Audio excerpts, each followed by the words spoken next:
KCR comments పై తెలంగాణ మంత్రులు స్పందించారు. చదివేస్తే ఉన్న మతిపోయినట్లు కేసీఆర్ మాటలు ఉన్నాయంటూ విమర్శించారు.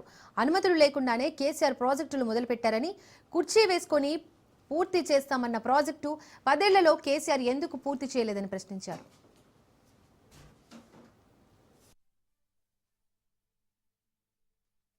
మాకు 290 టీమ్స్ మేము వాడుకుంటాం, 511 టీమ్స్ మీరు వాడుకోండి 10 సంవత్సరాల పాటు ఇచ్చిండ్రు కదా.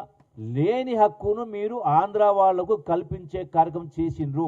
ఆ రోజు నుంచి ఈనాటి వరకు మీరు ఈ 10 సంవత్సరాల కాలం ఇదే మన రైట్ కోసం 69.5% కోసం మనం ఫైట్ చేయకుండా 39కే మీరు ఒప్పందాలు చేసుకున్నారు. వీళ్ళు వాడుకోవడానికి వాళ్ళు హక్కు ఇచ్చింది మీరు. అంటే యు క్రియేటెడ్ సర్కమ్స్టెన్షియల్ ఎవిడెన్స్.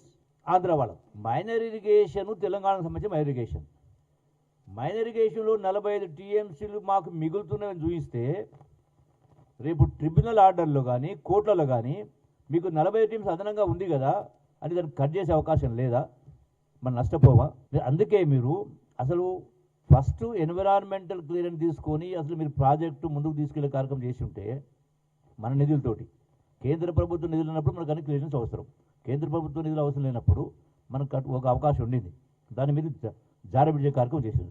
మిగతా 45 టీమ్స్లు ఏదో గోదావరి వాటర్ను పోలవరం ద్వారా వట్టిసీమకు సంబంధించి ఆంధ్ర రాష్ట్రం వాడుకుంటా ఉన్నప్పుడు ఆ ఏదైతే 80 టీమ్స్ మిగులుతూ ఉన్నాయో అందులో 40 టీమ్లు తెలంగాణ వాటాని.